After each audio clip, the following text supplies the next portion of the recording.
Right, ladies and gentlemen, we are examining evidence of voter fraud. And the video I'm looking at today is Dr. Frank's preliminary analysis of Michigan's election data. I followed this guy to YouTube from Liddell, the Pillow Guy's personal website. This has some actual claims that we can take a look at and examine. So let's get right into it. Welcome, everybody. I'm Dr. Frank from Follow the Data with Dr. Frank. Today, my preliminary analysis of the Michigan election data was presented in court by Matt DePerno, the attorney prosecuting the Antrim County case in Michigan. And so this is the same evidence that was presented in court, at least in the Michigan case. I don't know about the other cases. Maybe somebody can link me those as well. Now that the data are officially entered into the legal record, I thought that you would like to see those data, and I would just describe them a bit here for you. He seems nice. Look at his tie. Very colorful. And I would just I'll jump around a little bit as we get through the video here. I've seen this before, describe them a bit here for you. So what I've done is I've analyzed 9 counties, basically 8 counties plus Antrim County.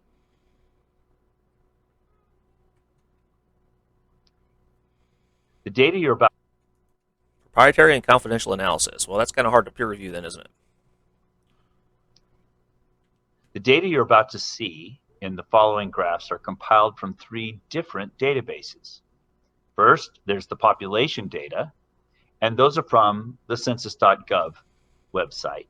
Those estimates are as of July 2019. The second database is the state registration database. It's labeled October 2020, but it was downloaded on November 6th. The third database is the voter database, and that's from January of 2021. So it's after the state has had a chance. Now, the first time I saw this, I wasn't quite understanding, but essentially there's 3 numbers that he uses here to make his charts. The population data from the census, and that was reported on July 2019. And the second database here is the state registration. This is the voters that actually registered to vote in the state of Michigan. It's to put in all the ballots. The third set of numbers he refers to here are the actual vote, the ballots. It's from the election. Now, it's important that you understand that those are 3 separate databases. And the January database is just basically a huge list to access the end results, because surprise everybody. He has 2 points in this video, and this is his main point in the beginning of the video here. This top point. I'll let him describe it. So here are my general conclusions. The voter registration is consistently near or exceeding county population demographics. That should surprise everybody. Essentially, that should surprise everybody. Okay. Voter registration is consistently near or exceeding county population demographics.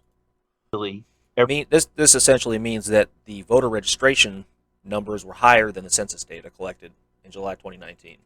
Everybody is registered who lives there, and more.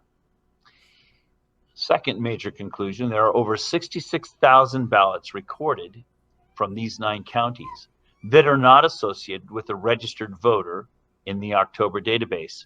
So now I'm assuming here that this is what got my pillow guy in trouble, is claiming this on social media, got him kicked off of everything, because apparently these numbers, these citing here, were not final numbers. The tally wasn't all the way in, and they sort of pulled this midway through the count and used that as evidence of voter fraud.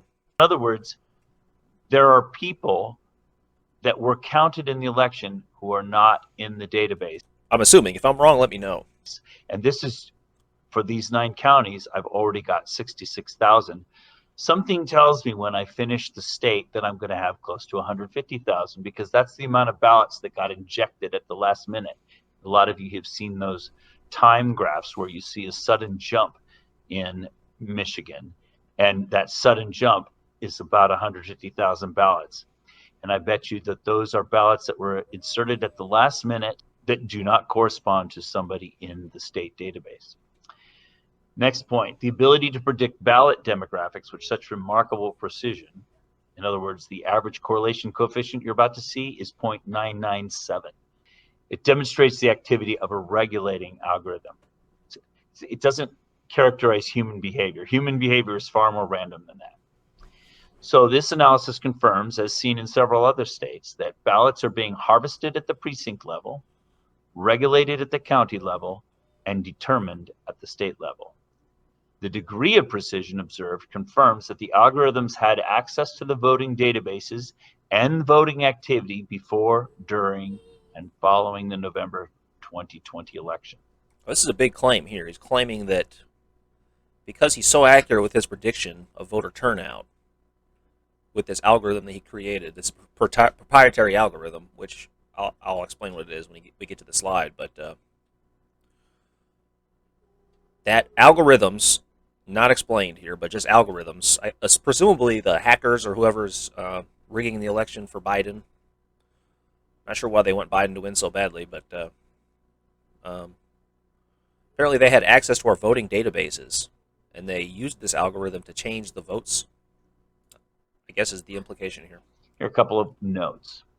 For a ballot to be counted as a ballot in the following graphs, it not only must be listed in... Okay, this is the same point you went through earlier.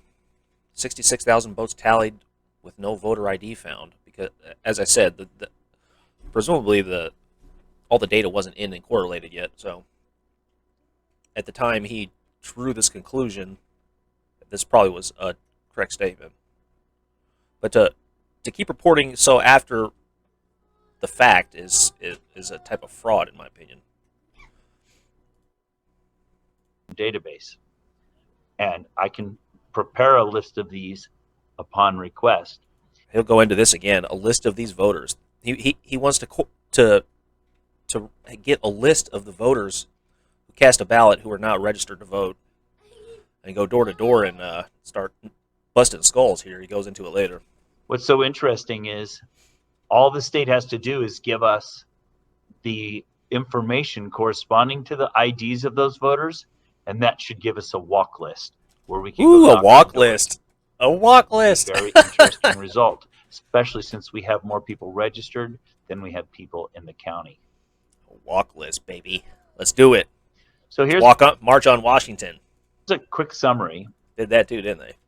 The 9 counties, and in the first row is the total population for those counties. That's from the U.S. Census. Now, if you subtract out the younger ones, the 0 to 17-year-old, then this is the total 18 and older population. Okay, it's the same point from earlier here. The total registered voters matched or exceeded in some cases the census data from a few months prior. Population that would be a little high of an estimate, but it should be about who can register and to vote, because not everybody who's 18 and older is eligible to vote. Okay, I'm going to skip around here because it's the same point. He makes it several times. This is his first big claim here. Okay, this is his proprietary algorithm he designed to predict, essentially, the voter turnout based on voter registration. So he goes into it at the end of the video, but I'll explain what he did. He took 5 counties, and he created this algorithm to predict voter turnout based on those 5 counties' voter registration. And that lines up perfectly with the other 4 counties in the state that he examined. And this is his proprietary algorithm here, which is essentially a ratio of voter turnout to voter registration. It is what it is. It means if you take the people that are registered, for example, here, if you take a certain number of 20-year-olds and you multiply this number, which is close to 1, by the turnout in the election, and then multiply it by the people who are registered, that will tell you how many ballots there are. And you notice that this nice smooth curve is called a 6th order polynomial, and I only need 6 numbers to describe it. So 6 numbers for this plus the turnout, and I can predict every one of these 9 counties in Michigan. If Michigan follows the same trend as I've seen in all the other states, for example, just today I posted Ohio, all 88 counties in Ohio, it will probably hold true throughout the state of Michigan too. I have found a couple of exceptions now and then, but they're usually good reasons for that, like it's a prison town or a college town or something like that. So data sets that didn't line up with his algorithm, he threw out. That's great. But for the most part, this one single key allows me to predict the ballots from registrations in every county in a state. This key, for the most part, I bet the judge looked at this evidence.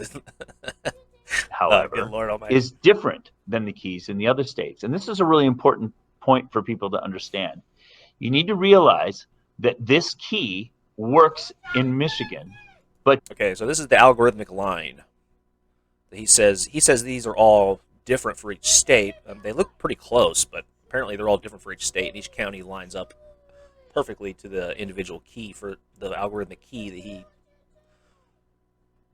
he posts on the left side here, which is not explained whatsoever because it's his proprietary algorithm. Doesn't presumably work in Ohio.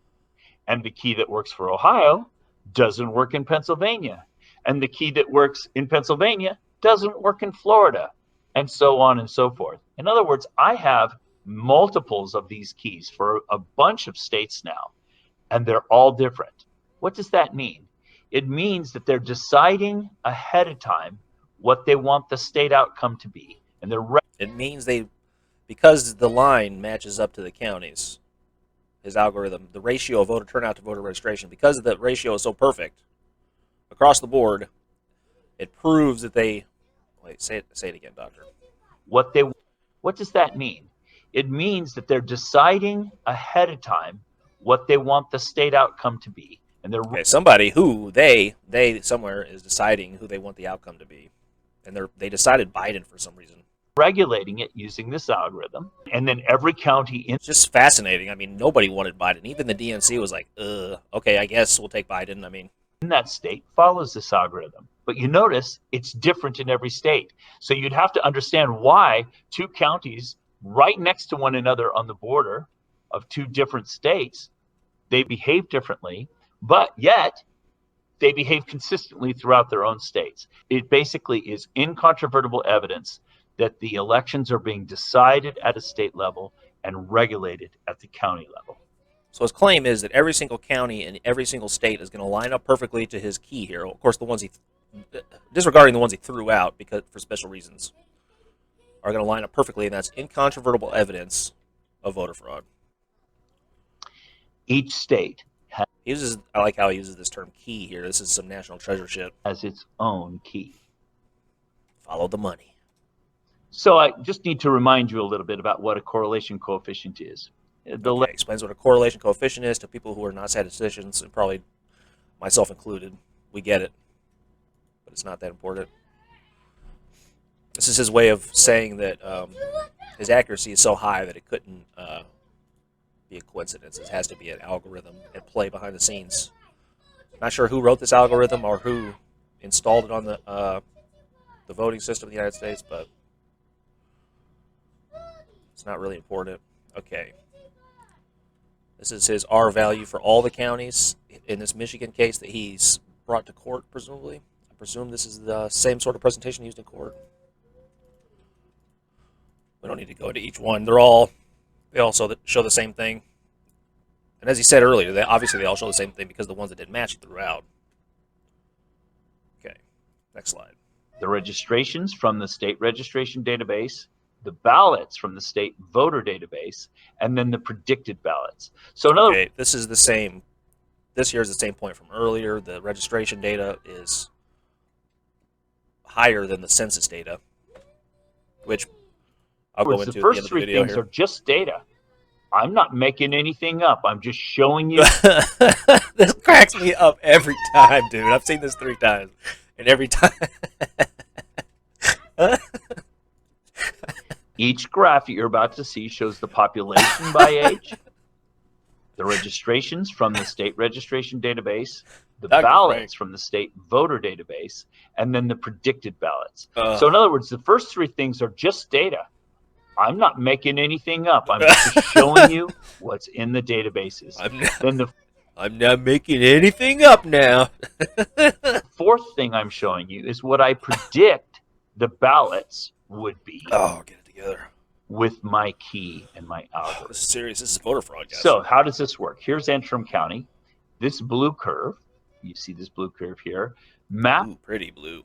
out the population by age. How many people of every age are in Antrim County? You notice they have a big group of baby boomers there and not a lot of younger people, proportionally speaking. Okay. Then this black curve shows you how many people are registered of each age. Right, again, more people registered to vote than actually filled out the census data. I'm not sure how that proves voter fraud. I mean, people don't like to fill out the census data, particularly old people who are scared of the government, aka boomers, or, younger people that don't want the government to know where they live because they're young and wild, I assume. I don't know. For whatever reason, the census data is lower than the registration data. It's not that You surprising. might say, well, wait, I'm sure there's a good reason for that somebody who's more knowledgeable about this type of stuff can explain, and probably has. I'm sure this has been debunked somewhere else, but this is the first time I've seen it. a minute, Dr. Frank, how can you have more people registered than there are people? Again, the judge looked at this and threw it out in all the cases. I'm not sure if they're all the same as Michigan here, but this is the Michigan case I'm taking a look at today. In fact, the 18 plus population is only 19,200, but your total registrations is 24,000. You have 5,000 more people registered than you have. Okay, same point again. And as you'll see, he goes into the second point here with these. This red line is the number of ballots counted, and this light blue is the predicted ballots based on his proprietary algorithm, which is a ratio of voter registration to voter turnout. And this is his second piece of evidence. That's key. In other words, I'm predicting Antrim County to a 0.993 correlation coefficient based upon registrations and turnouts. You notice that each little bump and wiggle, you can see it in the data. There are a few little wiggles that don't perfectly line up, but that's not unusual because, after all, we're dealing with human behavior. But for me to be able to predict that well, you know there's an algorithm functioning, especially now.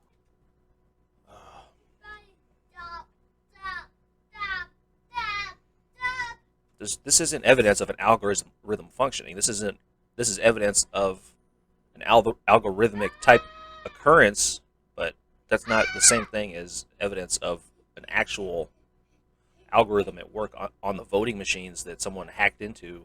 I don't even know if that's possible. When I show you Barry County, and you notice it's the same thing at the beginning here. It's always a little off, and then it lines up more perfectly as they get older. He shows every graph for every state, and they're all the same here. So I'll let him make his. Well, he doesn't really make a conclusion. He leaves it here. Okay, here's Oakland County. Once again, they've got everybody registered. Yeah, same again. As you can see, total registered voters is 100%, 101, almost 2% more over census data. Again, same Wayne point. County, once again, more people registered than they have. But you notice the predictions are stunningly accurate. And Livingston County, once again, they've got more people registered than they have people. But the accuracy of my prediction is just... I'm not sure if this is taking into account mail-ins or not, because obviously they're not going to show up on the census if they're not in the state and they mail in their ballot. So there's a lot of information that's not given, presumably to ridiculously good. Show the strongest case. And that's where he leaves it. That's the end of it. All right, guys. So, again, his 2 points here. Voter registration is higher than the census data for whatever reason. That's the first evidence. Second evidence is his key, his algorithmic key. This thing, key values with no information provided because, again, it's proprietary. Like I said, the judge saw this and threw it out, and it seems silly to me. This is essentially a ratio of voter turnout to voter registration. Right? And the fact that it lines up perfectly, particularly as they get older in age for each county, is pretty remarkable. It gives you an insight into human behavior, I guess. Like I said, I'm sure someone that's more knowledgeable about statistics and, this sort of thing could explain it better than me, but that's my take on it. All right, guys, I'll see you on the next one.